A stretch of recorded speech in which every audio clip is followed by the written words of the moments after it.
You are always stronger than you think you are. So, last month I was at a Genius Network meeting, and I got to see up close and personal as Joe Polish interviewed Kimberly Shannon Murphy about her book, Glimmer. It's one of the most powerful conversations I've ever heard, right? Her book's an autobiography about Kimberly, who's a stunt woman, among other things, now in Hollywood, rehashing the pain and abuse she endured as a child, and really pain her whole family endured because of her grandfather, who is not a good human, to say the least. Whatever you're imagining in your mind, it's worse than that, right? I'll leave it there. And I watched for about an hour as she delved into the pain and how it bled into, so much of her adult life. It was a suffering she spent seemingly her entire youth trying to escape, trying to free herself from. Again, front row, you can see the emotion in her face, her eyes as she's reliving it. As a spectator, it was truly inspirational. Which brought me to this thought. What are the odds? What are the odds after everything she's endured? Everything. That she was not devoured by the monster that is her past. Or even worse, a continuation of it. She instead found it within herself to be the antithesis of that evil. To say never again. No, not in my life. Not in my world, not for my family, not for my daughter. And once my mind went there, it was really all I could think, right? That this person, only a few feet away from me, found the courage to not only rise above her pain, but to turn it into something beautiful. Now, I'm assuming there are a million different takeaways from her story, right? And I'm sure those who are victims themselves of childhood abuse, will receive it in an even more powerful light, right? But for me, the message was a giant spotlight turned towards the internal. A reminder of just how strong we are and the power we have over the hand that we're dealt, even when life feels helpless, hopeless, and pointless. That reminder that we always have fight in us. I've been in situations where I've looked in the mirror and asked the question, what the hell do I do next? When you feel like you're suffocating. And sometimes it's simply the stories of others that remind us when we are drowning in darkness, that it may just be that we are the light, that somewhere deep down in the depths of our soul, there exists a glimmer of hope. Just enough momentum to get you through one day, onto another, until you rise from the ashes and find yourself recreated, remade. One of my favorite ideas is that the wake of the boat does not drive the boat. The wake is gone. It's history. Right? Where you go next comes down to whoever's holding the wheel, and you might hear that anecdote and think, okay, surface level, I get it, but easier said than done. I can point in my life to so many times that just the understanding, just the realization that I'm not tied to yesterday, that I can break free of what was, that I'm not defined by it, that exact realization encouraged me and pushed me to step out and find an evolved version of myself. Sometimes just understanding that a different reality exists is enough. And so, after being lucky enough to hear Kimberly's message, that's the idea that I want to pass on to you. You are not tied to what was.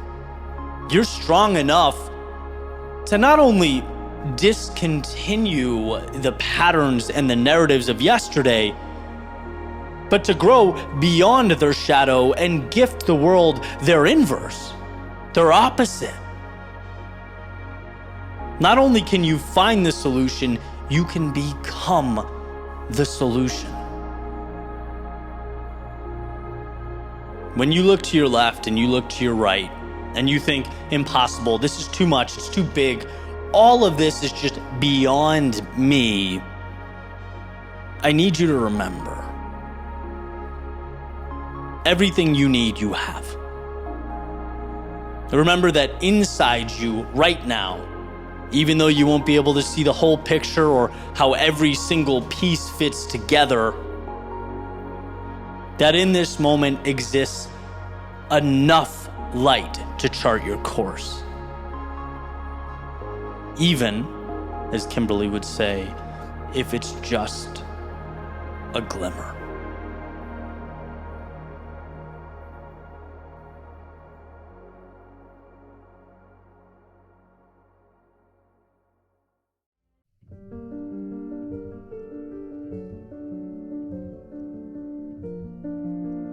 I want to share a theme with you that continuously reemerges in my life. And every time it does, I'm grateful.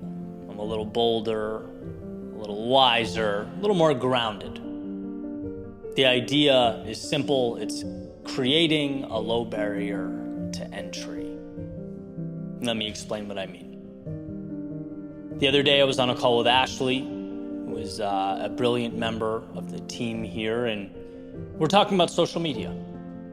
And as we're talking, I'm going on and on about the end state, how I think things should, in a perfect world, be with our platforms and the output. And it's important to note for this particular project, we're kind of on the ground floor, right?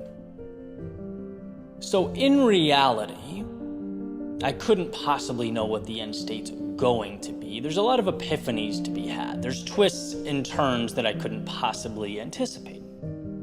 I think it's great to have a North Star and a vision, obviously, but winning in the long run requires observation and reflection and adjustment and on and on. So as I'm speaking, she's listening, nodding her head, agreeing with the vision.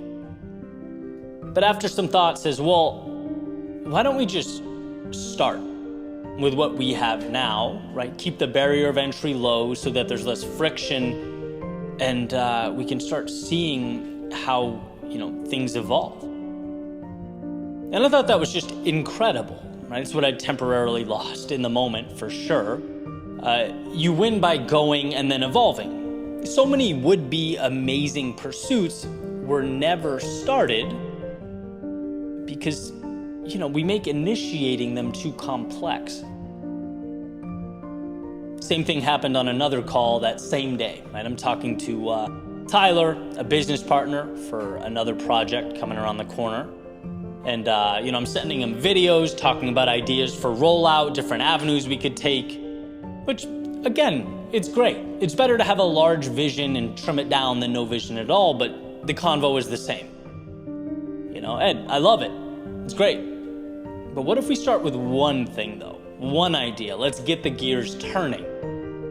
That needed to be the theme for the day, and I appreciated it, right? So a few thoughts. One, surround yourself with sharp people like Ashley and Tyler that keep you grounded. But two, and perhaps the main point, stop creating friction for yourself when you're beginning new things.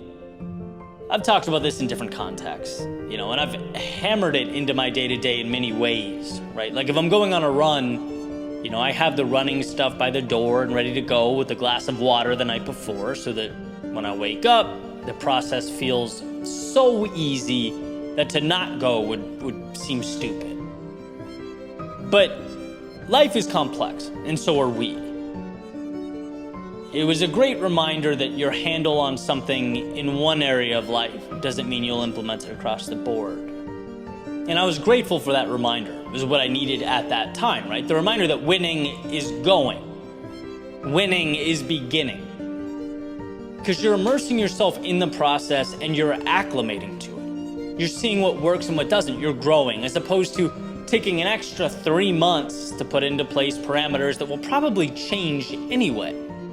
One of my favorite mantras is simplicity is the ultimate sophistication. Powerful, but sometimes elusive. Right? But if you can keep it front and center, it adds immense value to your life. The most powerful thing you can do is have a general sense of direction and go now with what you have. Ashley and I will change our social media tactics many times in the future because we're collecting data and we're moving forward. Tyler and I will approach our venture in probably countless ways. Because we're not in love with a particular strategy, we're in love with the end goal. And perhaps you, in your world, are at a point where you're seeking to initiate something new. And you're playing with the pros and cons, you're listing ideas in your head, categorizing details and nuance that, sure, it seems important right now in this moment, but will it forever? Right? My advice to you is to mitigate detail and instead place the value on finding the courage to begin now. Before you're ready, before you have all the answers, before you know how X, Y, and Z is going to unfold. Mitigate the friction to such an extent that, the pursuit feels like an ice hockey rink. You're sliding into whatever comes next. Never underestimate how powerful that is. And be reassured by the fact that in 3 months from now or a year from now, the journey won't look the same. You'll be better in execution and wiser in strategy because you simply created a low barrier to entry. You leveraged perhaps the most important ability you possess. You began.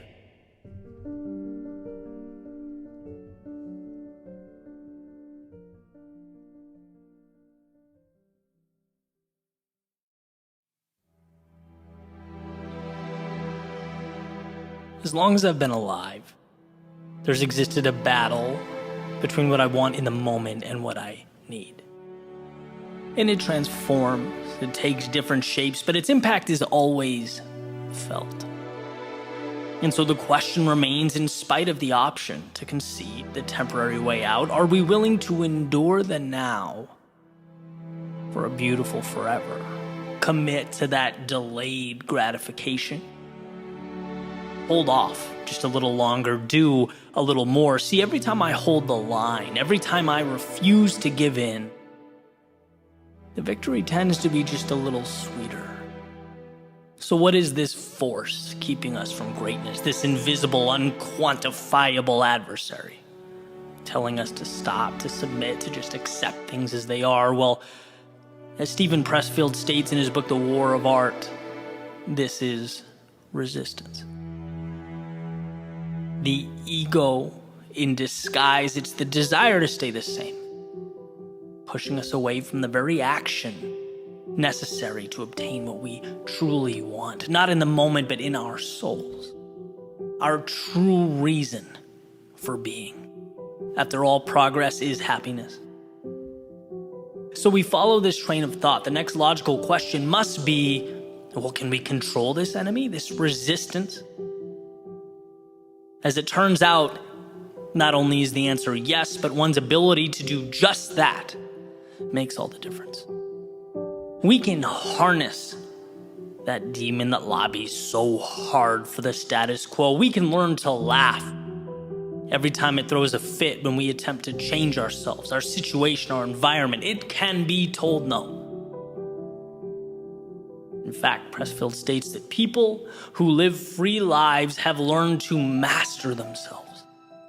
People that can't master themselves will find someone else to rule over them, whether it be excuses, critics, or other outside constraints. See, the answer couldn't be simpler. It's not easy, but it's simple. Show up. And as a writer, I really resonated with this line. The hardest part isn't writing, it's sitting down to write. It's arriving. And now life can flow through you. You're able to be that messenger that carries the divine so that it can be shared with the world, distributed to the masses. But you must first say no to that voice proclaiming that it's not important, that it doesn't matter. You must tear down the idea that you're not good enough. Walk up and sit in that metaphorical seat, whatever it is for you. Begin speaking, writing, painting, analyzing, constructing, devising, but you must sit down and begin. That is the essence of the war of art. The war that is you versus you, that resistance. Proclaiming that your next move is too little to matter, that the same is the best. But you have to see beyond what's in front of you. It's why the author is so adamant about not giving in, saying if you cave in today, you're twice as likely to cave in tomorrow. It's like talking to a telemarketer. You cave, you give an inch, and it's over. See those little decisions? The ones we're so inclined to overlook, the ones we say, we'll come back tomorrow. They're insignificant. That's essentially making a hole right through the center of a dam. Eventually, the entire thing is coming down. But the good news, those same little decisions are within your grasp. You can own them, master them, and ultimately master yourself. Start by simply showing up when you don't want to, because this is war, and this war, the one fought every day, is what will ultimately hand you the keys to the kingdom.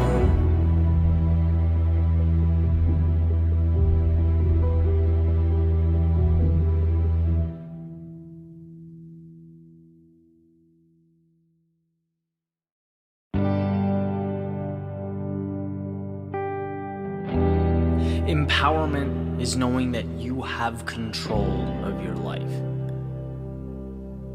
That you create the expectations and you carry them out. Whether it be tomorrow, in a month, in a year, or even longer. It's knowing that the image in your head is the standard. It's fact. Because when you leave the door open, when you leave the door to your ambitions cracked, even the smallest amount, the realities of the present moment, they find their way in and they create dissonance. They want you to see, they want you to be intimidated by the gap between what you have and what you want. And truly, the greatest gift I've ever given myself is to start every pursuit knowing that whatever I'm chasing, whatever it is I want to obtain, it will be reality. It's possible. Period. That's my starting point. All I have to do is connect the dots. No questions, just steps. So there's a certainty that I possess as I move on to the next level. And as a creator, whether I'm creating for, my YouTube channels, collaborations, clients, it doesn't really matter. There's a common theme, right? And it's that the world can't see the image you have in your head until you complete it, upload it, share it, email the final result. You know what the outcome will be in a way that just can't be expressed or articulated. It can only be shown upon completion, and you must be the one to show it, by the way. The reason that's so significant is because there's no difference between making a film or realizing a dream. Either way, there's no rewards, there's no applause, there's no assurances until you're done. Until you've crossed the finish line. Just like a client can only point to things they've seen as a reference point, well, the people around you, they only know the present moment. They only know how things are. And so it's borderline crazy to put those opinions on a pedestal, right? To absorb that criticism, to adhere to those rules. They navigate around the now, the present, not the future, not where you're going. Right? Who cares about the now? You'll just be looking back at it as you make your way on to your next goal. See, all this circles back to those dots that need to be connected. Because the places you're going, the things you're becoming, they require three things. The understanding that all problems have solutions, the certainty that you will find them, and the persistence to power through. That's all. That's the mentality that will put you in a position to do anything you want. It will empower you. It's not that the people around you are dumb or that the world wants you to fail. It's just that placing your fate in their hands is meaningless. To discount your dream based on how things are, or the opinion of someone else, is like a pilot worrying about airspace he's already flown through. Or asking the random dude in seat 22B to fly the plane, right? They are passengers on the journey, a journey that is worth the climb, that will be rewarding, that is waiting, but you have to be the one to see it, and you have to see it before the world does.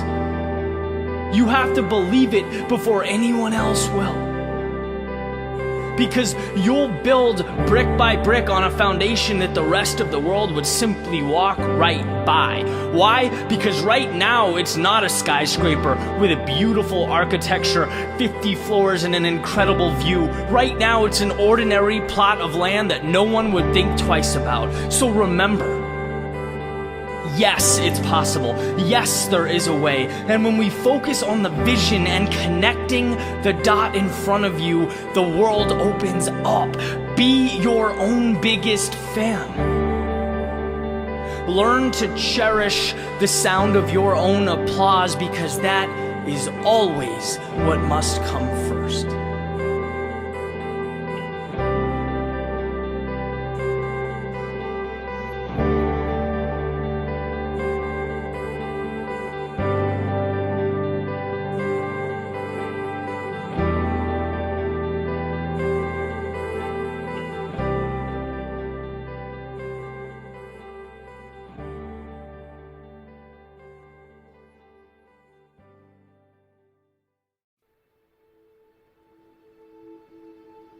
You were made to rise,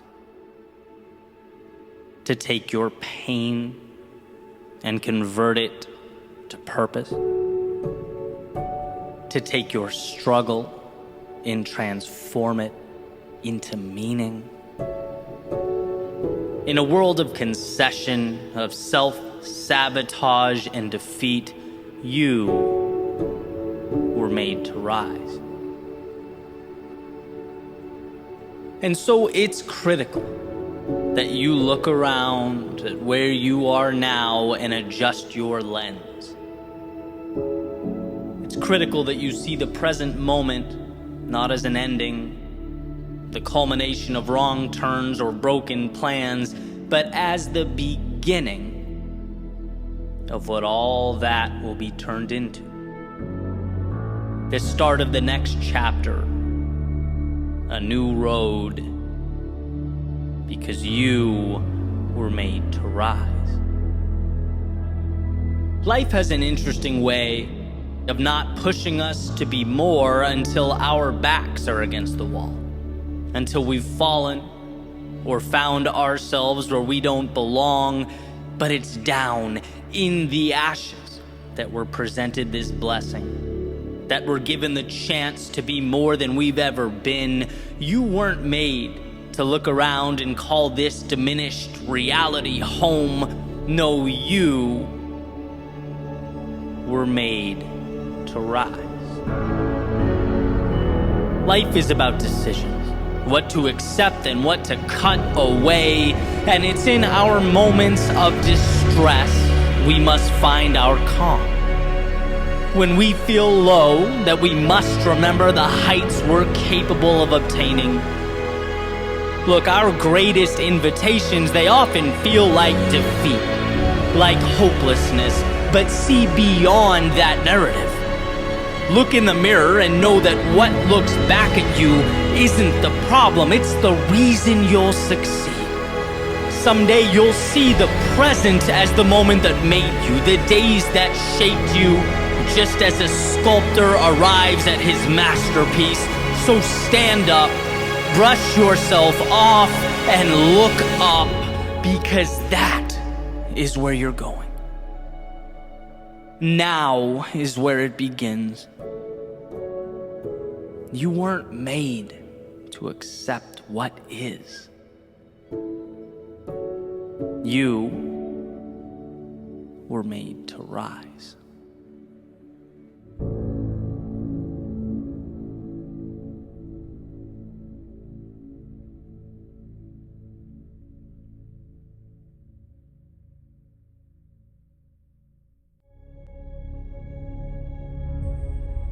One of my favorite quotes is, "Sometimes success is simply hanging on when others would be letting go." The reason is that it reminds me how frequently the advantage is in not stopping. It's in consistency. It's in showing up.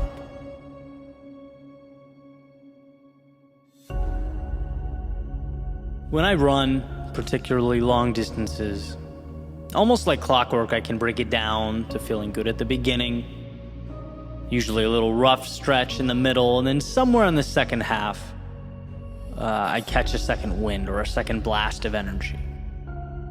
The question just becomes when, right? Will you hang in long enough to capture it? Because you don't know when it might be, where it will show up. You don't know when you'll find that nice rhythm again that makes this sport so enjoyable to me. And when I say, you can pull an infinite amount of life lessons from running, this is one of them. That depiction of trusting that the road ahead has everything you need to cross your finish line. Even when the short-term chaos is all you can see and feel, even when it's hard to look up and imagine. Right? Because it's easier said than done when you're tired and worn down to continue on, right? When you're in the trenches. There's an uncertainty to the road ahead, but each footstep is a shot on target. Each step forward is saying, I'm worn down, but I'm here, and I'm not going anywhere. And life can present an almost eerily similar narrative, right? Whether personally you're at a low point, whether you've been working and haven't seen the result you're looking for, whether you're uncomfortable and starting to wonder whether this reward is really worth the high price tag. You need to remember that second wind, that second blast of energy, just enough momentum to ease your worry and recalibrate your journey. It's there. It's waiting. But you know the rules of life. It won't come to you. You must go to it. Through the storm, into the night, beyond the comforts of home. Most, sadly, don't arrive. Not because they couldn't, but because they ultimately let go. They looked too far down the road at the distance to be traveled and forgot that their only job was to hold on.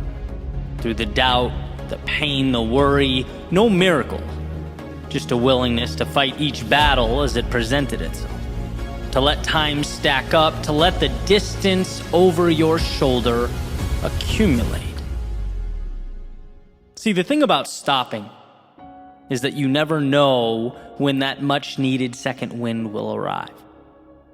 There's a saying that many of life's failures had no clue how close they were to success when they gave up, when they turned around. Now, I'm not suggesting the road will be perfect, or that it won't come with its adversity, mistakes, and lessons. But what we always have control over is the ability to push forward until we finally come face to face with that which we so desperately needed. It's there.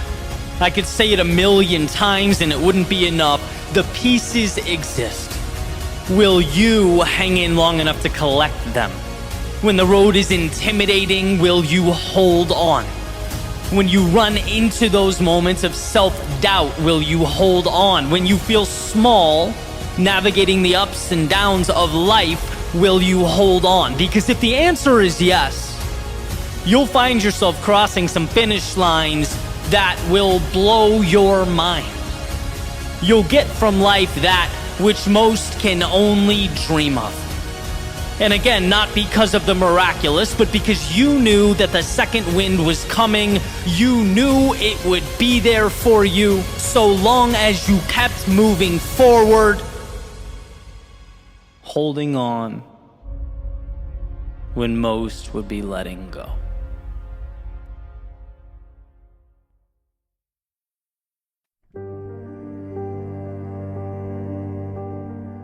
Standing at the edge of the pond, looking down at my reflection, I asked the man looking back at me if he was willing to make a deal.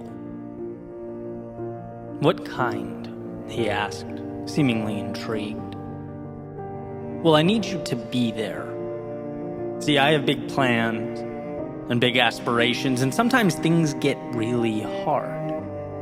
Sometimes I feel lost and confused and overwhelmed, and I need you to be there. I need to know you'll always be there." "I see," he said, eyes shifting up towards the sky as he thought through my request. "This is doable, but I'll need something of you in return." "Of course," I responded. "Anything."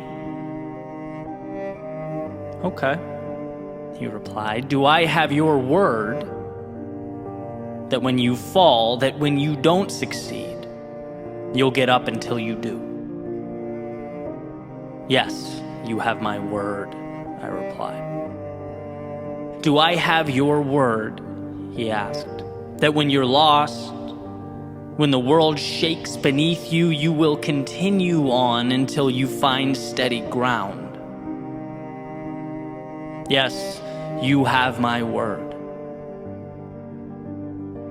"Do I have your word that when you feel life's resistance like wind pressing against you with all its might, you'll keep pushing into it, not hoping it gets weaker, but knowing you'll get stronger?" "Yes," I said for a third time, "you have my word." "Then I'll be there. I'll be there every step of the way. I'll be your biggest fan. I'll have your back when you feel alone. I'll remind you how strong you are when you feel weak. I will point to the upside when you have a hard time seeing it. But you have to keep moving forward. That's your end of the bargain. I'll open those doors for you. I'll be your light in darkness, but listen to me. It will all be in vain if your feet are not continuously in motion. It will all be for naught if you don't, regardless of what life throws at you, commit to carrying on.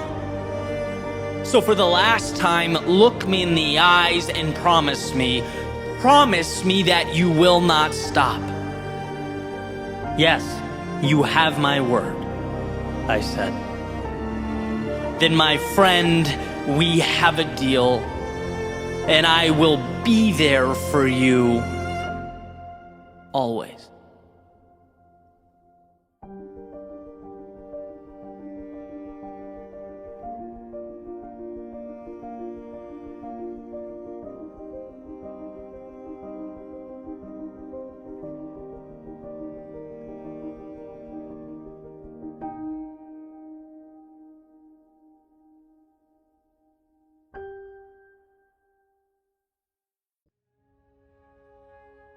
This weekend, I needed to shut off for a little bit. So I got some Chipotle. Yep, big night.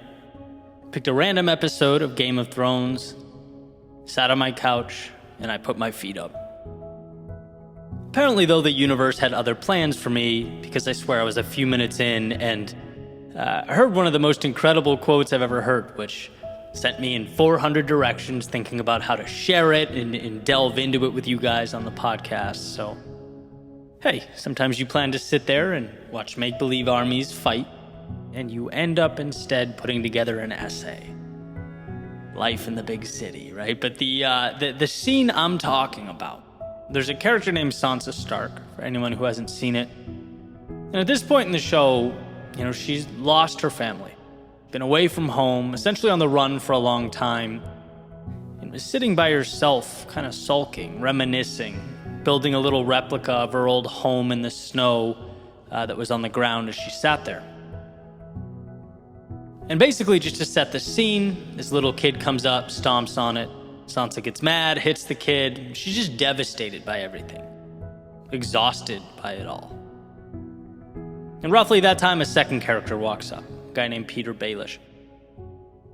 And Sansa, standing up over her broken snow castle, says, "I was trying to remember what everything looked like. I'll never see it again." To which Peter replies, "A lot can happen between now and never. If you want to build a better home, first you must demolish the old one." He's implying that Sansa might think she wants to go home, but home is essentially gone. That place she knew, that place she wants to go back to, it's destroyed. The people she loved are no longer there. She thinks she wants to go back to that place because she's lost and scared and alone, and the human condition is always to return to the comfort of what we left, to recapture that feeling of clarity. But to truly find herself, what she needs to do is destroy that version of home and build a new one. To start again, to become something worthy of a new home, one that's more conducive to life now. Which is her character arc for the rest of the show, right? Slowly evolving into that person. See, life is this interesting cycle of dying and being born again, of leaving old things behind in order to build a new. The old you can only give what the old you always gave. So when life demands more of us, we have a real problem on our hands. What you knew is now insufficient. It's not enough. Sure, it was enough yesterday, but today's a different story. And we're always put in this situation, where the road before us is asking more of us than we've ever given. It demands more than we know how to accommodate. This is when it becomes very easy to misdiagnose home. To think the answer is behind us, what we need is buried beneath what was. When in reality, what was is no longer sufficient. What we really need is to set the past ablaze in order to create space for what must be brought to life. Home is an evolution, a cycle. As our world changes, we evolve right along with it. As old beliefs fall, new ones are built. As the old way is lost, a new way is found. By clinging to old, you sentence yourself to the never Sansa was so adamant about, at the expense of the infinite abundance and opportunity that's out there. It's worth noting that the phoenix does not descend from the clear blue sky. He rises from the ashes. It's after the old world falls that the new one emerges. I'm not the same person I was in 2014 when I left what I was doing to do what I'm doing now. That version of me died. And then again, when I packed up my things and relocated my life and business to South Florida. And then again, when I changed how I positioned myself, how I thought of myself in the world, and again, and a multitude of times since then. This current version of myself is dying as we speak, making room for the new. Every time I find myself at a transition point, it's pain. It's unlearning things I knew to be true, I was sure of. It's taking a sledgehammer to the old realities so that new ones can take their place. So that saying, a lot can happen between now and never, Yeah, anything can exist between now and never. The world is limitless between now and never, if you understand what never means. Because the old you could never have the things, meet the people, go the places, or become the person that you will be someday. The old you could never see the world the way you do or the way that you will. But the old you was never supposed to. What we once called home, our past, our understandings of life, they were critical. They set the stage for now. They brought us this strange intersection of who we once were and who we now need ourselves to be. It's not that crawling on the ground was wrong. It's that we are now required to grow our wings, to set ablaze the previous parameters so that new rules can be written. Change hurts, but it hurts far less than carrying the old you into eternity, while infinite possibility is left on the shelf. It hurts far less than equating your life now to what's been taken away or lost. Rise from the ashes of what was. Life will ask you to be better, more capable. It will ask you for more. Meet its call. Over and over again, meet its call. For anyone willing to let go of the old and give life to the new, a lot can happen between now and never.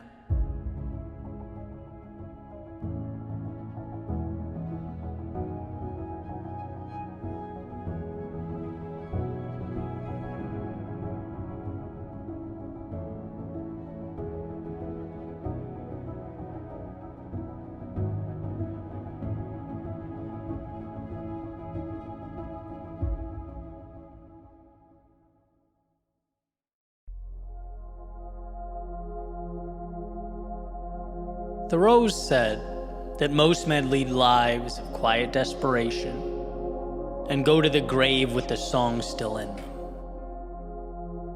Probably an astute observation, as most death is potential put to rest. Most stories were stories about what could have been. Perhaps simply because it's easier on the ego to talk about what life could have looked like if you cared enough to shape it than to have actually put skin in the game and fallen short. But there lies the misconception. To step into life's chaos with the hopes of taming it is why we're here. And yeah, obviously it hurts to fail. It hurts to be vulnerable, to put yourself out there.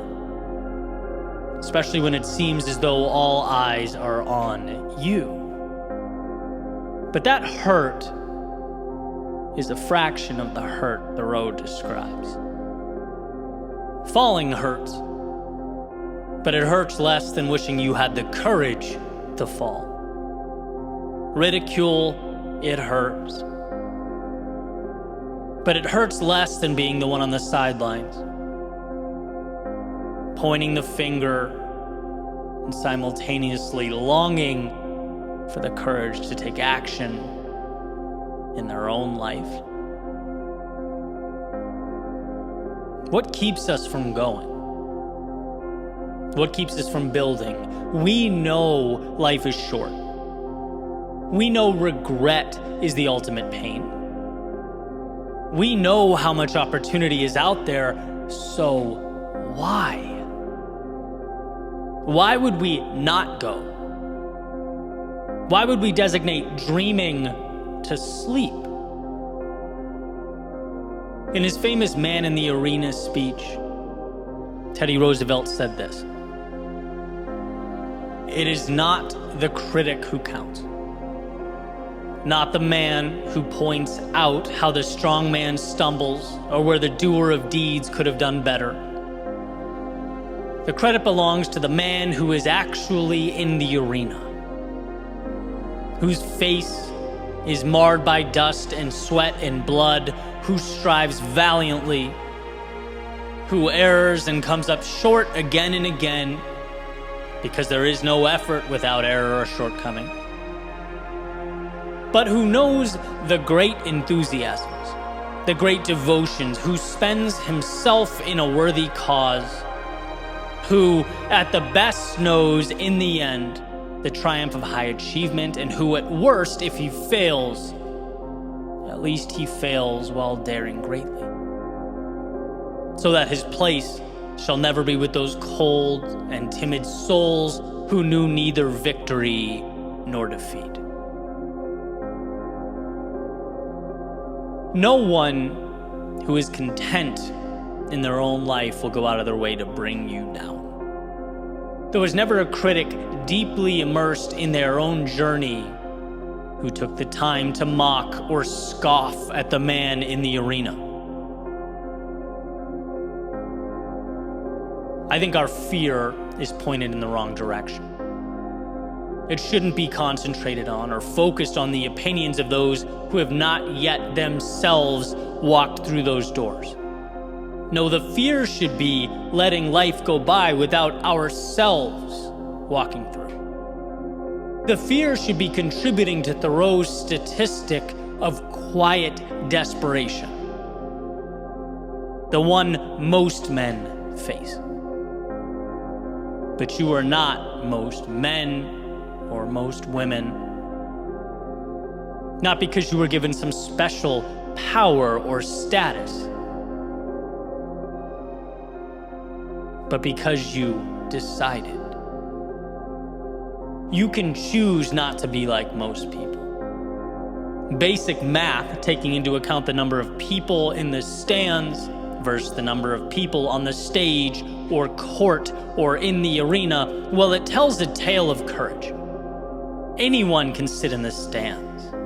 Anyone can. Anyone can, from the nosebleeds, decide whether to clap or point or boo or cheer, but who suits up and enters the game? Who looks at the finitude of life and says, this is my reason to start building, to put it all on the line? Because if I fail, it will mean I was one of the few who looked around and said, this isn't bigger than I am. This world is not predefined. It's being built in real time by those willing to walk through the doors and step into the arena. Not the critics, but the doers. And look, everyone has a thing, right? I don't know what that thing is for you, but you do. You probably think about it all the time, dream about it every day. You probably know it's where your heart is pulling you. Do not let your life become a statistic. Don't you dare go to that graveyard having been someone who held on tighter to excuses than to what mattered most in your life. So go. Step into the arena, and if they point, let them point. If they criticize, let them criticize. Your concern isn't with those wishing they had the courage to step through those doors themselves. It's not about them, it's about you. It's about understanding the beauty and the opportunity and the freedom contained in life for those who find the courage to reach out and take it.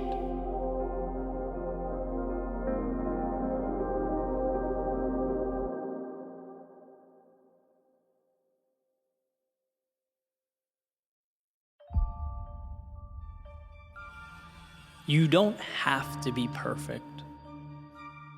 You have to persevere. And they are wildly different. One is a limiting belief that because things are not exactly how you'd like them to be, you've lost. And the other says, look, things will never be exactly how you'd like them to be. So buckle up and make art of the chaos. There's something to the notion that the last one standing gets the prize. Why? Well, because when life presented obstacles, he became a capable navigator. When life became convoluted, she learned to break complex things down into manageable things. When life indicated that his work wasn't enough, he learned not to take it personally, but rather to evolve. The rest of them, though, went home, disappointed that they didn't meet some standard of perfection. Look, you don't have to be perfect, but you do have to be in motion. You do have to be going. It's amazing what we find when our feet are moving. It's incredible what we think of when presented with new stimuli. As if the castle doors have been opened, inviting in the little pieces of life that will be made into new stories and transformed into new possibilities. Imperfect brilliance. So how does one win? Well, he scoffs at the idea of perfection and stumbles instead into meaning. It's Tolkien, not all who wander are lost. Life is an experiment, and my friends, experiments cannot be perfect. So who wins the game of life? Perhaps it's the one who can find out what not to do the fastest. See, to persevere is to stand, to move forward, to see your current ignorance as currency that will be used to acquire knowledge. As the saying goes, sometimes life is merely about hanging on when others would be letting go. No, not living in a flawless world. No, performing no miracles, but fighting, scrapping, holding on, being willing to fail spectacularly and get back up. Those are the occurrences, the stories worth remembering. So why is life a courage game? It's a courage game because getting what you've never had means doing what you've never done. And doing what you've never done, well, cue the circus music. It isn't always beautiful. At least not until we're able to look back. And when that time comes, and you smile and reflect on the journey, the change you've created, I guarantee it won't be because you minimized the bumps and the bruises along the way.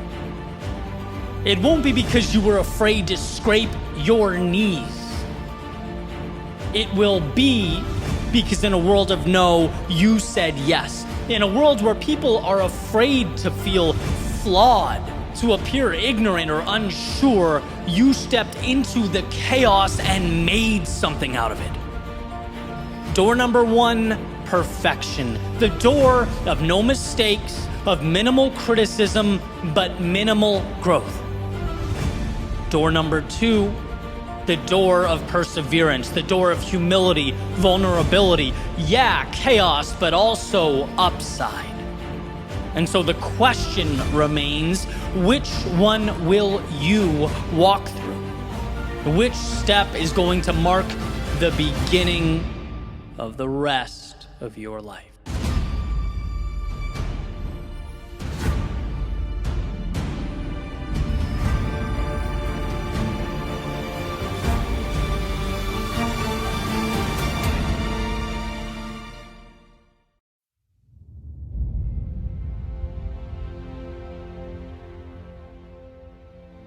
A word we throw around all the time is difficult. How difficult will the journey be? How hard is it going to be to succeed? This is more or less asking, is a desirable outcome likely? We're asking if it's worth our time. Right? If something's difficult, we associate that with a low probability of success. But that's not the right way of looking at it. If you want something enough, difficult becomes your best friend. It's your greatest asset. And this is one, because of the growth that comes with it, but two, because very few people are willing to chase it down. The reality is, most people are average. And that's just looking at the definition of the word, right? If everyone was great, greatness wouldn't mean anything. There's something special about it. It's unique. It sets people apart. We generally live amongst people, places, and expectations that make up everything we know. That's our normal. That's our box. But what's particularly interesting is that the people we celebrate, the accomplishments we admire, they go far beyond this sort of confined view of the world. So where is the line? Something's weird, it's abnormal, it's looked down upon, until suddenly it's not. You snap your finger and it's cherished. That guitar player practicing 15 hours a day, it's lame. They don't have a real job. They're not contributing anything to society. And then he or she puts out an album that revolutionizes music, and they're a hero. The whole thought process is counterintuitive. And that's why the words difficult and great are so closely related. Not because it's physically stressful, but because great comes with a hefty mental price tag. Difficult means you are consistently doing what the average, normal, and unspectacular deem to be too great a sacrifice. They're not asking if it can be done. They're not asking if it's possible. What they are really asking, what they want to know, is if they have to break through everyday normality to achieve a result. Do we have to make ourselves uncomfortable? Do we have to give more than we normally would? Do we have to be better than we were yesterday? If that answer is yes, the vast majority say thank you, but no thank you. And that's where defining opportunities open up. Great means you had the desire to set yourself apart. Difficult means you have the dedication and the drive to do the little things no one else wanted to do. There is nothing miraculous about greatness. It is not divine. It is not incredible. It's simply seeing the word difficult as a staircase instead of a brick wall. It means you get the opportunity to both give more of yourself and get more from the world. It is your secret door, your passageway. If the incremental progress, the growth, and the sacrifice are worth the prize, easy, difficult, and everything in between fades away. The only thing worth a second of your time is making sure that every step you take points you in the direction of where you want to be most.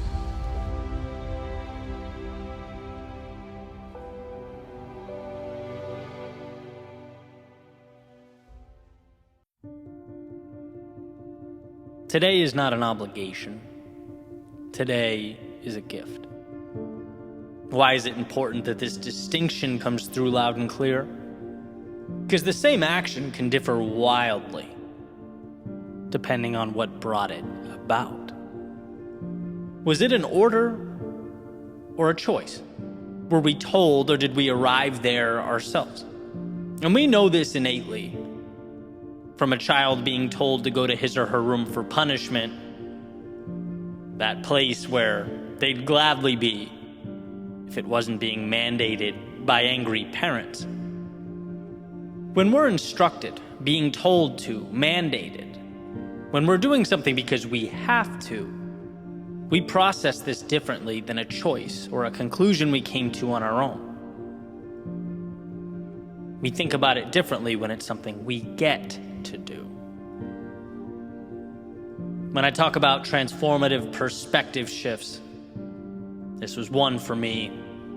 Going from what's expected of me, how do I not mess this up? What would make me look like the person I'm supposed to look like? To instead understanding that, listen, today is a gift and I'll never get it back. A series of opportunities and decisions A choose-your-own-ending story waiting for me every day as the sun comes up and my eyes open. To me, the difference is more than semantics. The difference is between feeling free and going into autopilot so that I mitigate mistakes and blend in. That's not freedom. That's becoming a prisoner of your own making. You can walk the same road and see it differently every time. You can take in the same event and come away with very different interpretations of it. All depending on the role you chose to give yourself as you walked down the path or peered in at the event. Were you the hero in the story or an extra? Someone who capitalizes on all to be gained, or someone who hides from the fear that they might misstep? Obligations are about minimizing risk and doing what is merely required. An opportunity, on the other hand, asks, what more could you do with what you have? How could you take what you love and multiply it? How could you capture your inspiration and delve further into it? The one living out of obligation will always find the problems and the negative. But the one who knows they have in their midst the greatest winning lottery ticket of all time, well, they'd be foolish not to cash it in. And so look, you might be going through some problems, as we all do. You might have your challenges and your struggles. They're unavoidable. But these are part of a greater narrative. They're what will build you up and push you forward as you move deeper into the miracle that is your life. And that's the difference. The first step in being able to capture the opportunity is understanding that you are living in one. Life is not obligatory, it is a giant get to. And when you realize that, you are truly